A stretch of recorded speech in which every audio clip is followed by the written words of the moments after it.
안녕하세요. Y편입니다. 오늘은 여러분들 이제 영어 단어들 지금 되게 열심히 보고 있는 시기일 거예요. 그 영어 단어들을 볼 때 지금은 초기다 보니까 내가 얼마만큼 하고 있는지 잘은 모르지만 그래도 막연하게 걱정되는 부분이 하나 있다면 단어책을 정말 한 권만 봐도 되는 건지 아니면 내가 적어도 2권 이상을 봐야 되는 건지 이 두 가지에 대한 고민이 상당히 많은 시기라고 생각을 합니다. 이게 나중 가서 후회할 수는 없잖아요. 그래서 오늘은 거기에 대한 얘기를 간략하게 해보도록 할게요.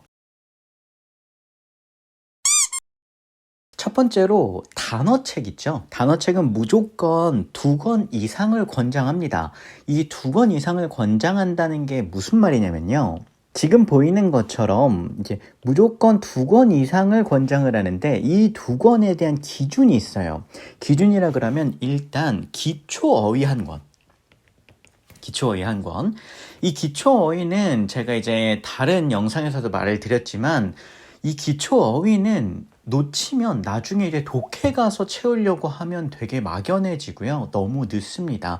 그러니까 기초 어휘는요, 여러분들이 편입을 시작할 때부터 시험이 끝날 때까지 절대 놓지 않고 계속적으로 관리를 해줘야 되는 부분이에요.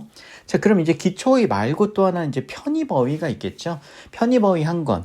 이렇게 해서 요 총 2권, 요렇게를 권장을 해 드립니다. 두 번째로 왜 2권 이상을 권장하는가 Y편입에서는. 자, 이유는요. 어떤 교재도 여러분들의 시험을 보는 단어를 100% 보완은 불가능해요. 100% 보완해주기는 불가능하다고 보시면 됩니다. 이게 왜 그러냐면 여러분들이 시험 범위가 그러니까 수능처럼 예를 들어 EBS가 이렇게 있어요. 그럼 여기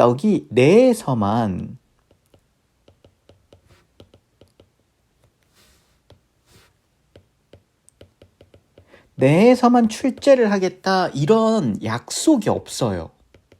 약속이 없어. 그러니까 이런 약속이 없다 보니까 여러분들이 어떤 책을 사시더라도 100% 보완이 불가능하고요. 그렇기 때문에 여러분들의 부족한 어휘는 기출을 통해서 보완을 하셔야 됩니다. 이 기출을 통해서 보완을 한다라는 게 이게 어떻게 그럼 해야 되지 싶을 텐데요. 이제 관연도 기출 문제들이 얼마나 중요한지 알 수 있죠. 그런데 이게 수능이랑은 조금 달라서 수능 같은 경우에는 이제 모의고사나 뭐 관연도를 해도 그렇게 얼마 안 될 수도 있는데 편입은요. 학교별로 문제가 다르기 때문에 이제 Y편입에서는 2010년도 기출부터 최신 기출까지 싹 다 돌려드릴 거예요. 왜냐면 여러분들이 예를 들어 A라는 대학을 준비를 해요. 여기에 관연도 기출문제에서 이 단어가 나오는 경우들도 있겠죠. 하지만 B라는 대학의 관연도 기출문제에서 이거를 착안해서 오는 경우도 있단 말이에요. 그래서 여러분들이 나는 뭐 예를 들어 B라는 대학 안 볼 건데 B라는 대학 어차피 안 볼 건데 하더라도 이 B라는 대학의 관연도 기출문제를 여러분들이 꼭 풀어보셔야 되는 이유 중에 하나가 바로 이 기출 어휘 때문이에요.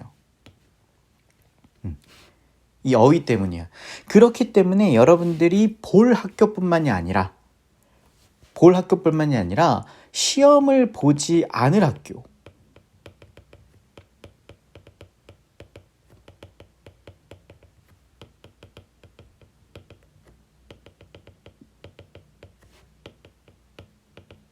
시험을 보지 않을 학교도 기출을 필히 공부해야 되는 필요성이 있다는 거예요. 그렇기 때문에 여러분들이 요거를 다 하나하나 챙겨서 공부하긴 힘들잖아요. 그래서 Y편입에서는요, 요런 것들을 여러분들이 다 챙겨가실 수 있도록 열심히 떠먹여 드리고 있으니까요. 여러분들이 상담 때 자세한 사항은 질문을 통해서 답변을 얻어가시면 되겠습니다. 오늘은 간단하게 편입 0단어 단어책을 한 권을 봐야 되는 거냐, 혹은 적어도 2권 이상은 봐야 되는 거냐, 그런 거에 대한 얘기를 간략하게 해봤습니다. 해당 사항에 대해서 궁금한 점이 있으신 분들은요, 상담 때 자세히 질문을 해주시면 되겠습니다. 지금까지 Y편입이었습니다. 감사합니다.